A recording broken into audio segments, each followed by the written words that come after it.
What's up, man? It's the Barca, the Fro coming at you with another reaction video in honor of the Champions League starting next week. We got the entire history of the Champions League. Shout out to Benz for making this video. Now, we all know the Champions League wasn't always called the Champions League, and it is some damn peculiar-ass teams who done won it before in their history. Not no Forest. They got 2 Champions League victories. I say, bro, what the hell? You got teams that are relegated down in a second tier division league, and they got some Champions League victories under their belt. So what in the hell happened from back in the day to where current day they not even relevant, and them boys not popping, and they in second division with a damn Champions League victory? Hey, shout out them Cowboys. That is Cowboys for getting that dub yesterday over the damn sorry-ass Cleveland Browns.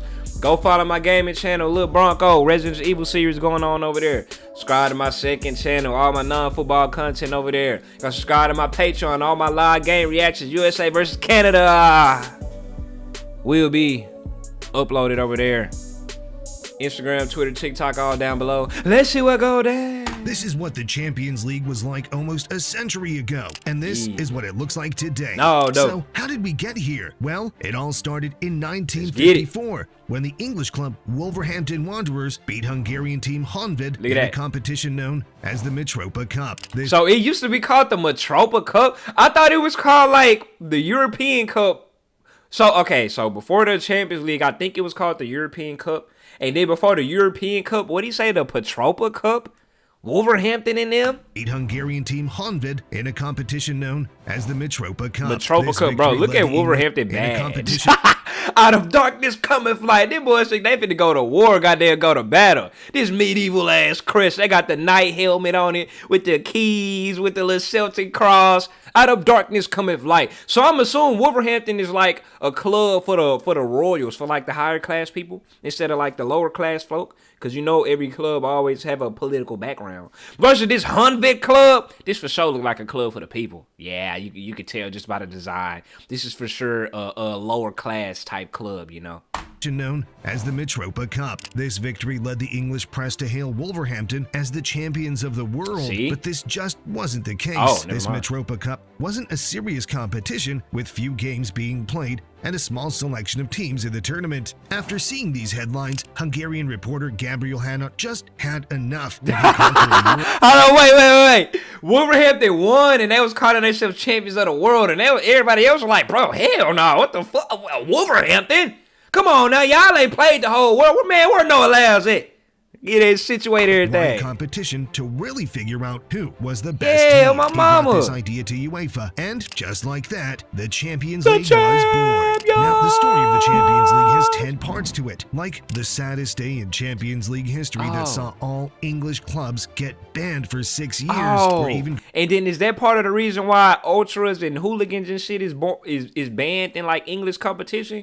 It probably is. Going to talk about the future of the Champions League because they want to remove the group stages and turn the Champions League into a Super League. But let's start from the first season. 16 teams, each champion of their own respective nations, came together to take part in the first edition of the Champions League. The format of this competition was very different to the Champions League we know today. There were no group stages, meaning it was a straight knockout tournament. Yeah, that's what I'm talking about. Now that's real now that's real deal. Holyfield. Get down and gritty. None of that extra fluff, man. It's straight knockout tournament. You lose one time, you are out. Real deal, boy. They got straight to it back in the day, boy. Oh, my mom. Extra time and penalties didn't exist, so matches would have to be replayed in case of a draw. That was even a thing. So clubs just played for passion and prestige, and last of all, money wasn't even exist. So matches would have to be replayed in case of a draw. Prize money wasn't even a thing. So clubs just played for passion and prestige, and last of all, it wouldn't be called Champions League for a couple more decades. So for now, it was known as the European Cup. There it is, the European Cup. Back in the day, they ain't even get prize money. It was just for pride, like, bro, we are better than you. My city or my country league is better than your city or country's league. Now quit playing with us, man. We the best in the world. It's that pride, as y'all called it the good old days before money came in and corrupted, UEFA, all of that. Now, let's talk football. Who won the first edition? Real Madrid. But they didn't stop there because they won the second, the third, the fourth, and the fifth seasons. Of course. Bro, glory. If you're a Real Madrid fan, you're a fucking glory hunter, bro. You're a glory hunter. I don't give a damn. Oh, Ronaldo was my favorite player. Man, these dudes won the first 1, 2, 3, 4, 5 Champions Leagues.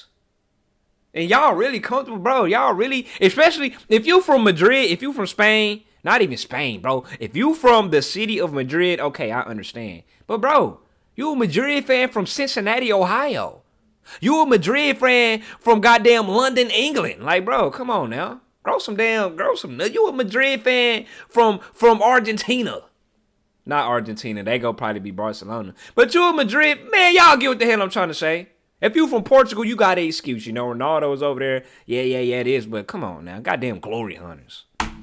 Real Madrid dominance was spearheaded by two legendary players, Ferenc Puskás, who scored a hat-trick in the 1960 final, and Alfredo Di Stefano, who scored two final hat-tricks in 1958 and also in 1960. They been terrorized. This 1960 final saw Real Madrid defeat Frankfurt 7-3, which, to this day, still remains the highest scoring final ever. But Real Madrid weren't the only super team in this period, because there were a couple more clubs who were ready to write their names in history. The next two titles went to Benfica with the help of Eusebio, as they defeated Barcelona and Real Madrid in back-to-back finals. Back-to-back! A back-to-back final to show that y'all boys in Spain not talking about a goddamn thing! Come on now, this is Portugal! But they would soon find out what Italian football had to offer, because AC Milan and Inter Milan the boy look would take cold. the next three titles to offer, because AC don't know.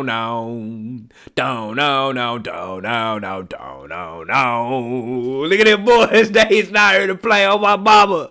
They say we coming with that D and we coming with that ferocity. Milan and Inter Milan would take home the next three titles. This Inter Milan team, led by manager Helenio Herrera, was famous for its defensive catenaccio tactics, which literally means to bolt the door shut. As this era came to an end, Real Madrid would get one last hurrah, defeating Partizan in the 1966 final, marking the end of this Real Madrid domination, with Puskás retiring and Di Stefano having retired a couple seasons earlier. So but Puskás got him one without Di Stefano. Changing fast, with new rules in place and new teams who were ready to conquer Ajax, the father.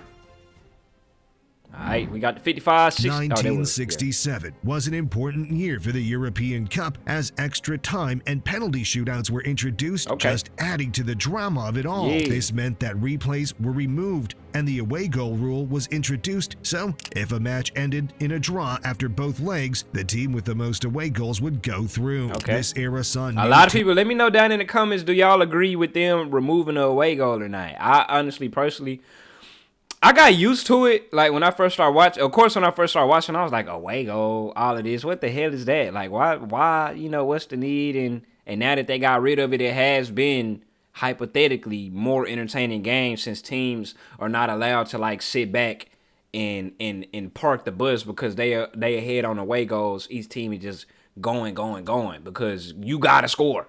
Teams rise to the top. Celtic took home the trophy in 1967, making them the first British club to achieve European glory. The year after that, Manchester United beat Benfica 4-1 in the final. See, bro, look at United, bro. United ain't got, these Englishmen ain't got no type of damn, they boy look like somebody off Star Trek. They ain't got no type of damn aura compared to them them Italian boys.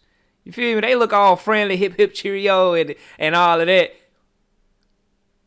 Is that? Who that is? I seen his face before. Oh, that's Bobby Charlton, ain't it? I'm pretty sure. Okay.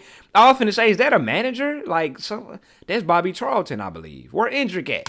4-1 in the final. This Man United victory meant more than just a trophy, because 10 years earlier, this same team was involved in a plane crash, killing 8 of their players, meaning in just a decade, they rebuilt and fought their way to the top of football once again. 8 of their players? I think I remember reacting to that, maybe. Way to the top of their players. Bro, that is sad. Hey, rest in peace to every single one of these individuals right here, bro.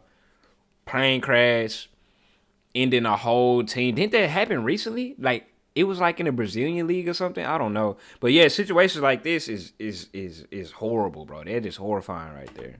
Meaning, in just a decade, they rebuilt and fought their way to the top of football once again, thanks to players like George Best and Bobby Charlton. The next 2 years would see both AC Milan and Feyenoord lift the trophy, but the world was about to witness the start of 2 European powerhouses, Ajax and Bayern Munich. In 1970, there was a 24-year-old Dutchman playing in Ajax who was ready to take over football, and his name was Johan Cruyff, the father. Team to 3 Champions League victories in a row, where the world got to witness a new style of play called total football. This was sexy football, with dynamic positions and a fluid play style that focused on attack and high pressing. In the third year of their 3-year in a row, they beat out Juventus 1-0 in the final, and this was significant for Juventus as it was the start of a tradition they still hold today. This was the tradition of bottling the final, as they have the most... Why he do them boys like that?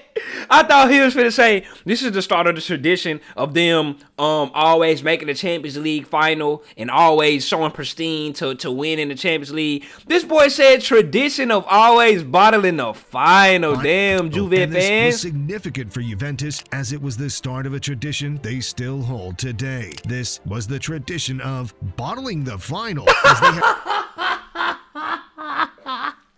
And I know y'all CR7 boys is mad as hell that he put his little picture right here. Of bottling the final, as they have the most final defeats in the competition history. They're like a European Tottenham Hotspur. Now, after seeing Ajax's hat-trick of Champions Leagues, Bayern Munich got jealous. So they just went and did the same thing with the colossal Franz Beckenbauer at the back and the lethal Gerd Müller up front. Bayern defeated Atletico Madrid, Leeds United, and San Etienne to Leeds. See, this is what I'm saying. Defeated Atletico Madrid, Leeds United, who are in the EFL Championship right now. Back in the day, back in their prowess, they used to be in the Champions League final, even though they got their ass shut out. Maybe this was like a Mickey Mouse run or something. United and San Etienne to complete their own three-peat. Like, I ain't even never heard of it. Unlike Ajax, Bayern Munich's success was built on a rock-solid defense, as they barely conceded any goals and would often catch teams out on the counterattack. But at the same time, English clubs were cooking, as they were ready to put an end to the German dominance of Bayern Munich and were about to take over European football. Now, we still have 7 chapters left in the story of the Champions League, and Juventus have a lot more finals to lose. But before we get to that, I need your help. I'm trying to get to 100K subs this year. Subscribe to that man, bro. If you would subscribe, I think he had like 30K right now. Top bins to the top of football YouTube. All right, now that that's out of the way, take it to let's the top. Get into the insane rise and the tragic fall of English clubs in the Champions League. Oh, this is when he finna talk about that moment. I think a lot of ultras came and they had a little riot. People had to end up dying if they banned English clubs from the Champions League. In 1977, Liverpool would kick off this their first Champions League, and then their second the year after that under iconic manager Bob Paisley. In the 2 seasons after that, Nottingham Forest would somehow win it back-to-back. Somehow. A real underdog story and a true testament to the excellence of manager Brian Clough. In 1981, Liverpool would return once again. But the thing is, like, clubs like story and a true testament to the excellence of manager Brian Clough. Clubs like Nottingham winning the Champions League, that will never happen like today. Well, Manchester City did it, like coming out of nowhere and becoming a new contender to like winning the Champions League. But let me pull up the previous Champions League like right now. I'm finna pull up the Champions League winners in the past years. And I bet you go see a lot of repetition. Real Madrid, City, Real Madrid, Chelsea, Bayern, Liverpool, Real Madrid 3 times in a row, Barca, Real Madrid, Bayern, Chelsea, Barca, Inter Milan, Barca, United, AC Milan, Barca, Liverpool, Porto. Now, 2004 was the last time like a non-big club that you would expect to win the Champions League won a Champions League. And then before 2004, it was 1993 when Marseille ended up winning it. Like things like this with Nottingham winning it and Leeds making the final, they don't really happen too often these days no more, man. And it's not going to happen because of the Liverpool ways would built. Return once again by beating Real Madrid in the final to win their 3rd Champions League in 2 years. This was followed by an Aston Villa triumph over Bayern Munich in 1982. See? That's not happening. Aston Villa out here getting Champions League victories. They got a Champions League victory. They ain't sniffed it since. Which meant that for 6 years in a row, the European Cup went to an English club, which to this day remains the longest one-nation winning streak in the tournament's history. But all streaks must come to an end sooner or later, as Hamburg would break up the English.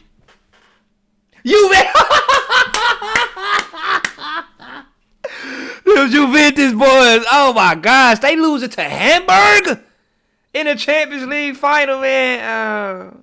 Man, that is great. Yeah, y'all are some damn serial losers. English party beating out our beloved Juventus in the 1983 final. Liverpool would get one last hurrah in the Champions League, beating Roma on penalties in 1984, making it their fourth victory in just 8 years. I mean, this Liverpool team was unreal. Ian Rush, Kenny Dalglish, and Graham Souness really wrote their names in the history of football. But within one season, Liverpool would go from the top of Europe to getting banned for 6 years because of the tragedy that was about to unfold.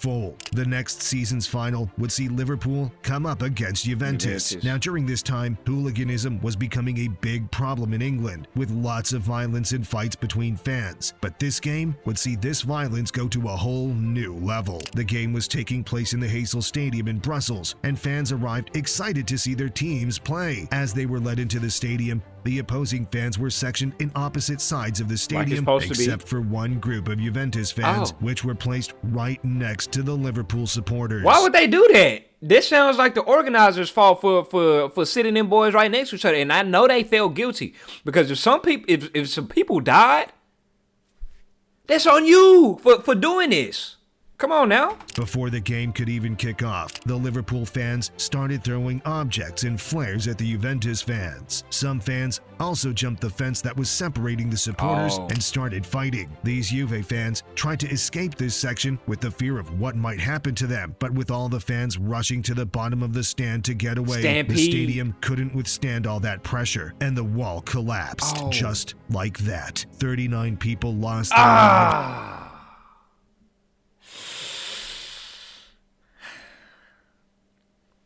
With the youngest victim being just an 11-year-old boy.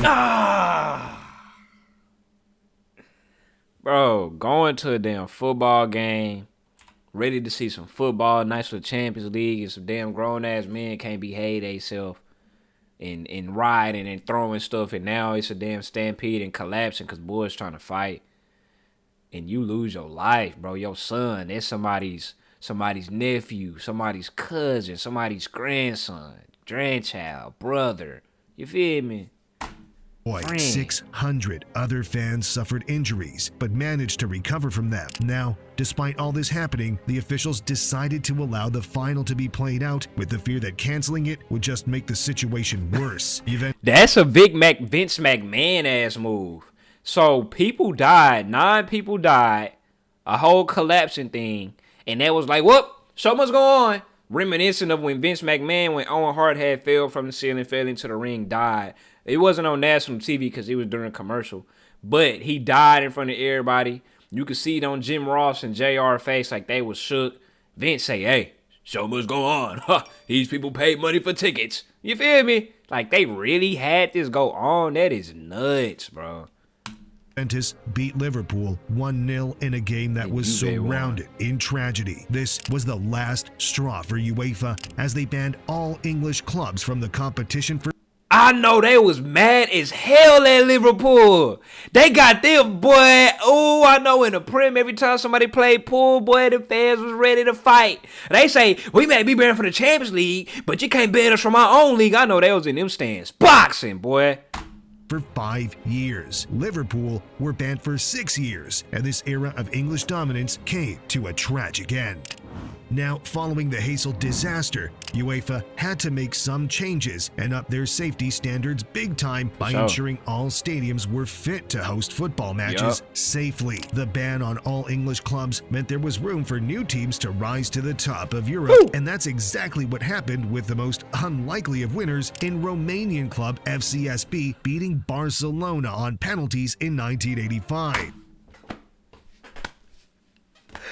Steaua Bucharesti? Romanian club? Bro, and they didn't do nothing with it? Like, you gonna win the Champions League and not carry that momentum and become a great club today? I bet you this club is goddamn folded or something these days. Let me look this club up. I ain't never heard of this club. Steaua Bucuresti. Oh, they got a club. They in Liga 2. Look at them boys. Them boys relegated down, man. In Liga 2. In Romania. Bro, hold on. Is Liga 2? Bro, they not even in the main league in Romania right now. Porto and then PSV took home the next 2 titles, making for some great underdog stories. But AC Milan were ready to take over Europe once again. They won back-to-back champions. Hey, shout out Porto, shout out PSV. You know, they be Benfica. I was getting some goddamn hair on my mouth. Making for some great underdog stories. But AC Milan were ready to take over Europe once again. They won back-to-back Champions League titles with one of Europe's greatest ever teams. Maldini, Rijkaard, Van Basten, and Gullit meant nothing could stop the Italian giants. Belgrade actually managed to win it the year that followed. And this is recent. We in the 90s now. Underdog story in this period. But to end the era off, Johan Cruyff returned to Europe. The father! This time, he came as a manager with Barcelona, beating Sampdoria in the 19th. Sampdoria made it, bro. Like, what are we doing, man? Well, hey, shout out to them boy. No, this is not even funny. This just shows like how good parody was back in the day. And obviously they was doing something right, because these days, like I say, them boys, they crumbling. These clubs crumbling because of financial reasons and not getting the players that they need to get to compete. 92 final. This Barca team had a couple of icons like Ronald Koeman, Michael Laudrup, and Pep Guardiola. Okay, Pep. We're going to hear a lot more about Guardiola pretty soon. Now, this year was a turning point in European football because in 1993, the European Cup was finally going to transform and become the Champions League. So, besides the name, what changed? Well, the rebrand was done with the focus of generating more revenue. Oh, yeah, that's where the money came into play. UEFA came with their bucks. I bet you. I wonder what's people complaining. You know, that's all people do complain when it comes to change. I'm pretty sure a lot of people was probably opposed to this change from the European Cup to the Champions League. What's wrong with the league now? It's always been called the European Cup, so why must we change? You know, the Champions League into a commercialized product. They added group stages. And you know who influenced that move? United States of America. With the NFL and the Super Bowl, they seen how much money we was making. They seen them Dallas Cowboys was the most valuable franchise in the world. They say, bro, we need to do something to be like the American lot. They making money over there. We need to try to do the same.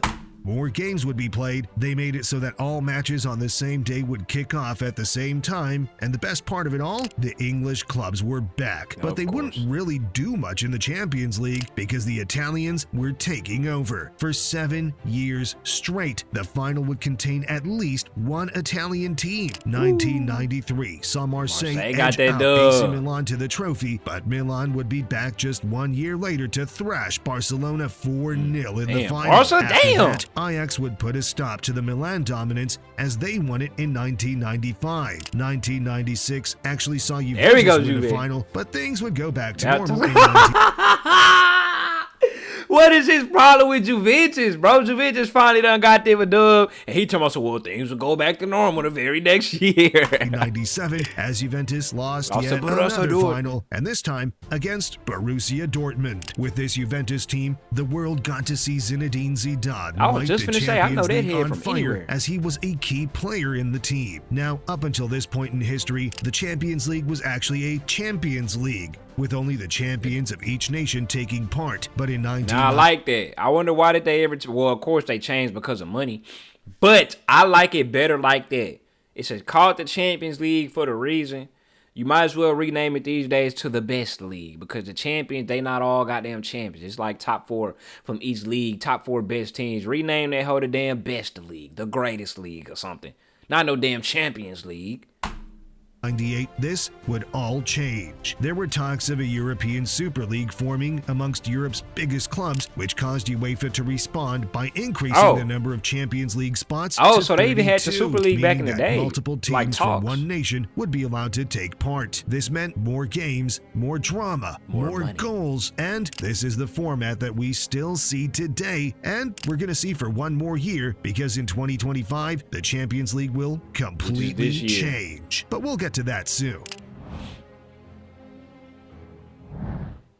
Now, this era kicked off with the return of European royalty. Real Madrid would win the Champions League in 3 out of the next 6 years. And this is the first time since they 5-peated, right? At the advent of the start. Hey, shout out to Florentino Perez for Florentino, whatever the goddamn, whatever his name is, bro. Shut up. Damn. He brought them boys back to glory. I ain't gonna lie. Hey, props to that man, bro. Ridiculous team. I'm talking Raul, Roberto Carlos, Luis Figo, and Zidane, who had just made the move from Juventus because he actually wanted to win a final for once. And he wouldn't just win, he won in style with probably the greatest final goal. I missed it. And he wouldn't just win, he won in style with probably the greatest final goal in the competition's history. In 1999, we also saw Manchester United return by scoring 2 90th-minute goals against Bayern Munich to win Sir Alex Ferguson his first Champions League trophy in the most dramatic way possible. I remember I seen this on the little United documentary. That crazy than Bayern, boy. I Despite know they this, Bayern bounced back a couple years later thanks to the heroics of goalkeeper Oliver Kahn as they beat Valencia to the trophy in a penalty shootout. Like, what's happening to these clubs? AC Milan won yet another title as Juventus lost yet another final in 2003. Juve boys, I know y'all not finna go subscribe to that man. Y'all gonna take this? Y'all gonna let this man talk about y'all club like this and how much y'all done lost? I ain't gonna lie, y'all lost some damn shit. Only won one? Well, they surely, Juve has to have more than one Champions League.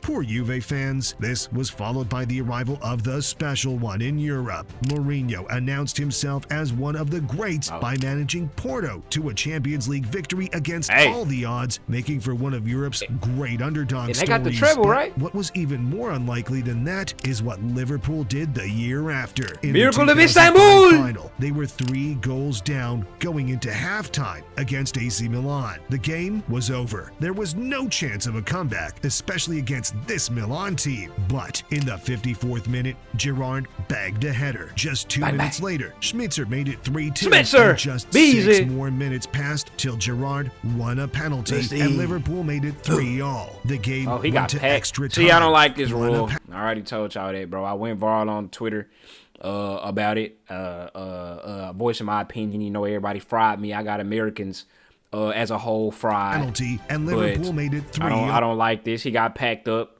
Check the ball back up. Goal kick. Goalkeeper did his job. You failed at your job.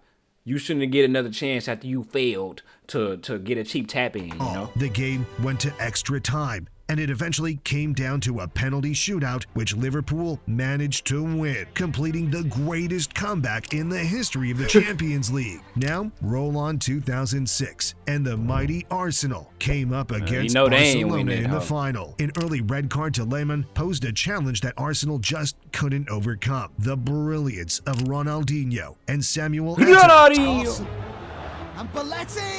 Why did this shit look like it was recorded in the 80s? Now, this Barcelona victory meant a certain Lionel Messi would pick up his first Champions League winners medal. Even though he wasn't a part of the final, he was still a part of the squad throughout the tournament, meaning it counts as a win for him. Then 2007 saw Milan. So do Nail fans, do y'all count that for real? Tournament, even though he ain't played? Like when they say he got, how many Champions League? Nail got 3? Don't quote me on that. So y'all really, so one of those 3, is it 3 or 4? So one of those 3 or 4, y'all really count this year's as, you know?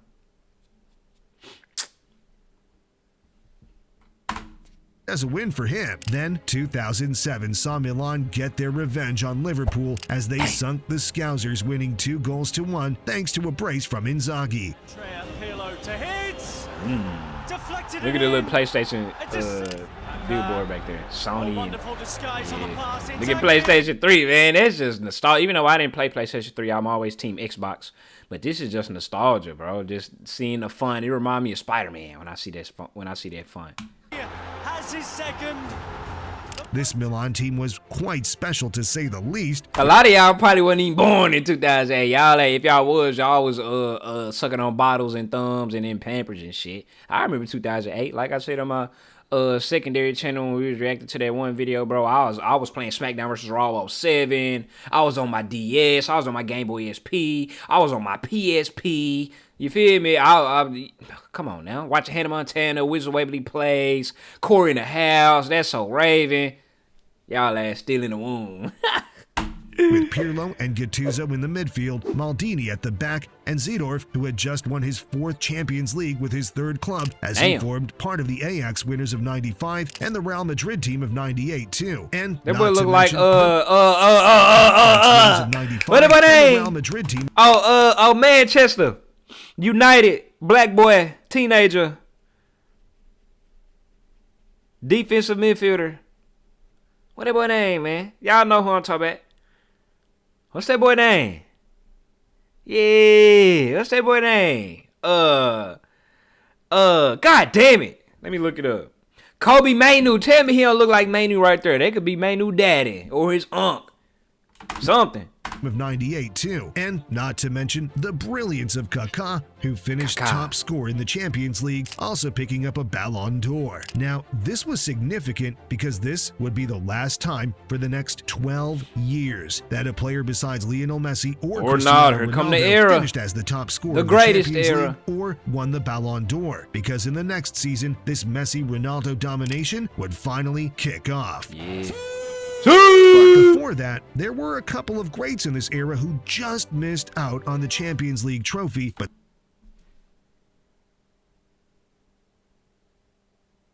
I shot a blank, my bad. Deserve a shout out. Ruud van Nistelrooy, Francesco Totti, Hernan Crespo, Fabio Cannavaro, Dennis Bergkamp, and the greatest of the lot, Ronaldo Nazario. All played for great teams in this period, he never got a Champions League. Just missed out. Ronaldo Nazario. That boy Ronaldo never got no Champions League. He played for Lona. He played for Inter. He played for AC. He played for Real Madrid and never got a Champions League? Is that not a slight on his legacy? All played for great teams in this period, but all just missed out on lifting the trophy. Okay, now the Messi and Ronaldo era finally kicks off.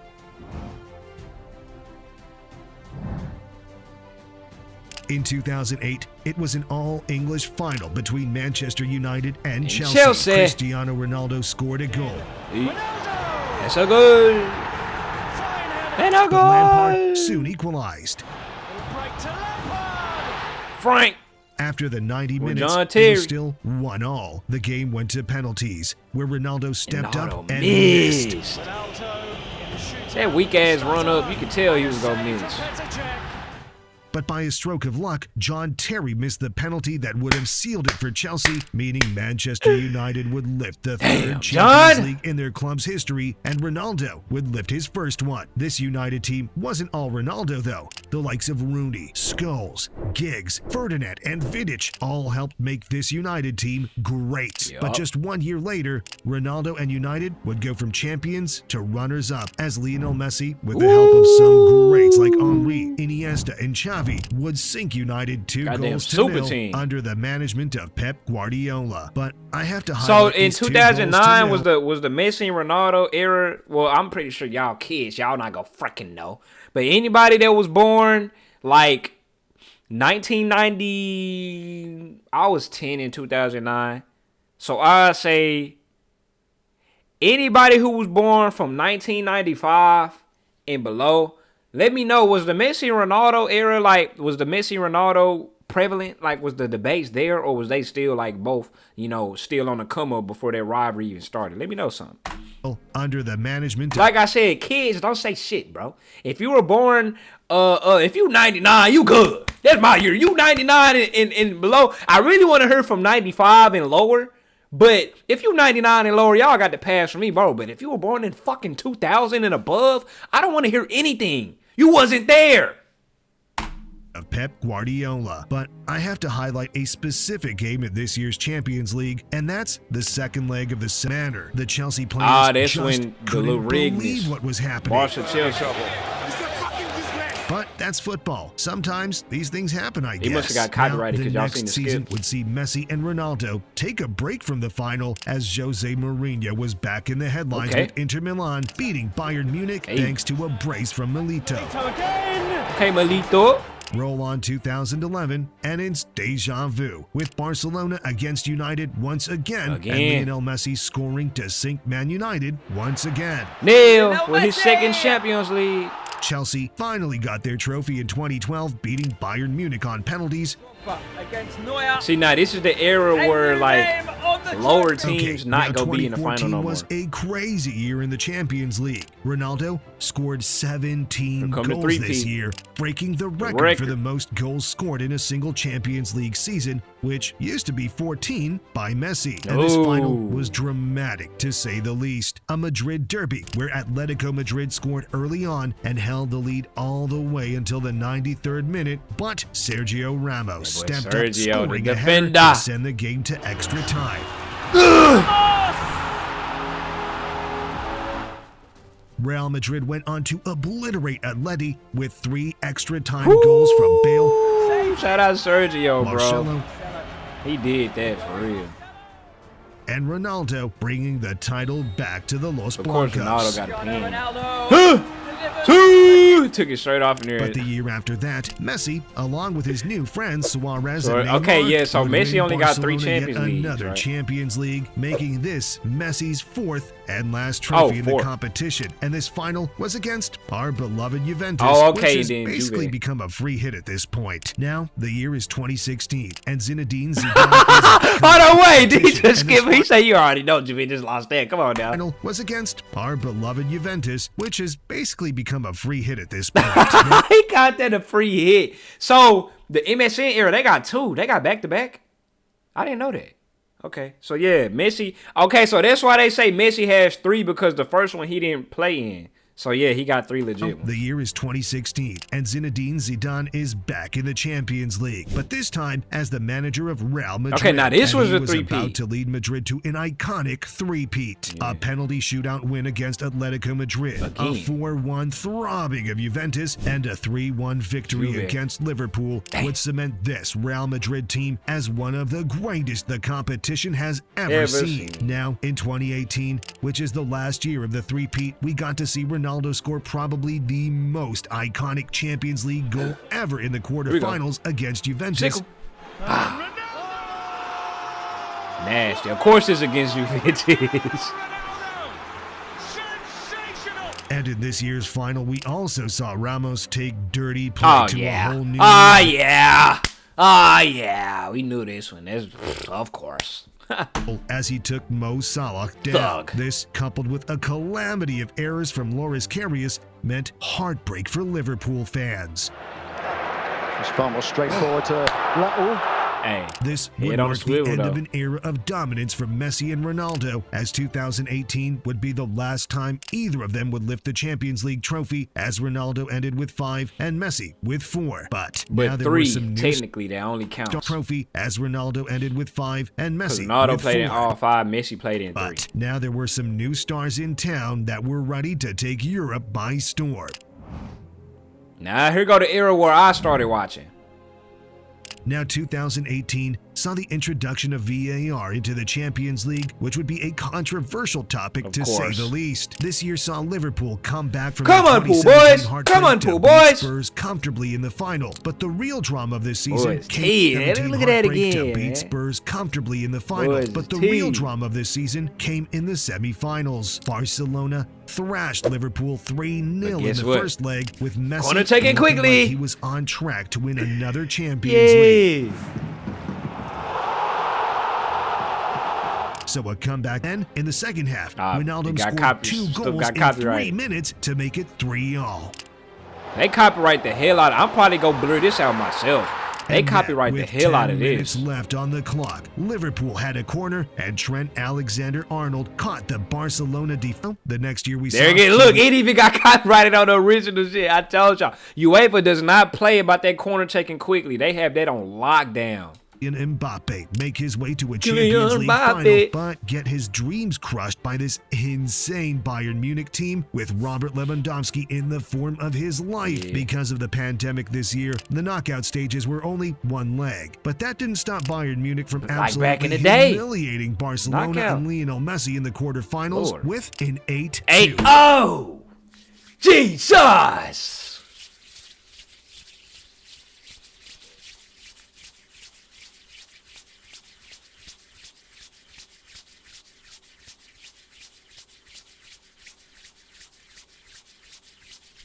Demolition 2021 saw an unlikely Chelsea victory over Manchester City thanks to the brilliant Now this is Thomas like the era that I started watching 2021 Chelsea City. This is when I first came on the scene, so I watched it, but I don't remember shit from the game. I just remember watching it. I was like at the library in college, and some people had it on their laptop. I put it up on my laptop, and I think when I got home too. But with an I think the game was boring. Demolition. Wasn't the end score like 1-0? Saw an unlikely Chelsea victory over Manchester City thanks to the brilliant Thomas Tuchel. 2022 saw Real Madrid back on top of Europe, defeating Liverpool yet again. We remember this. Benzema and Vinicius Jr. combined to make the deadliest attack in Europe. And as I'm sure you know, Manchester City completed the treble in 2023, beating Inter in the final thanks to their 12th man, Lukaku. Chill out, Lukaku, man. But he did, that was Haaland was on fire this year as he's chasing down Ronaldo's goal-scoring record of 140 goals. Haaland already has 40, and he's only 23 years old. And this will become even more likely when you look at the future of the Champions League and the way its structure is going to change in 2025.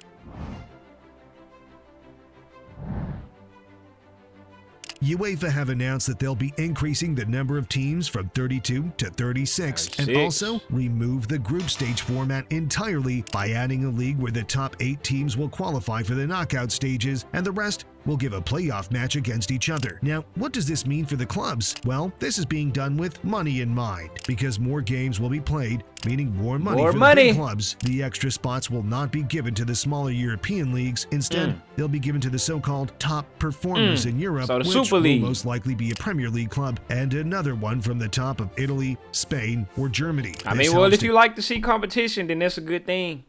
But if you like parity to see the smaller clubs have a chance, even though this is the problem. The smaller clubs don't have a chance because of the talent gap is so big. So now it's to the point of like, is it even worth it? Like, having them included versus back in the day, they actually did kind of have equal talent compared to everybody else. To keep the big clubs in the competition, which just seems a bit too much like the Super League that was in talks a couple of years ago. With the future of the competition uncertain, what is for sure is that the next generation of football players look at Cam Newton, bright, man. with the likes of Haaland, I gotta Bellingham, go there, bro. Mbappe, when they and Vinicius. Now they put in a roof on it, huh? I think with they new construction. Is bright with the likes of Haaland, Bellingham, Mbappe, and Vinicius taking over football and looking to break all records except one. That would be Juve's unbreakable record of 7 final defeats. Maybe they'll make it 8 soon. Why he on Juventus ass? Top Benz, what they do to you? But if you want your club to win the Champions League, you should really watch the video on screen. Shout out now. Top I'm Benz. serious. It's a good one. Shout out Top Benz. Go subscribe to that man right now. Get him to 100K like he wish. The entire history of the Champions League Damn, 45 minutes. I've been recording 45 minutes. Hey, man, I know I did a lot of yap. My bad. But god damn it. We went from the Sabarita Cup, whatever the hell, to the European Cup, to the Champions League, and now we got this new format with the Super League. Hey, great ass video. We go see what happens this year. Who y'all got winning the Champions League? Me personally, I have no clue. I'm out.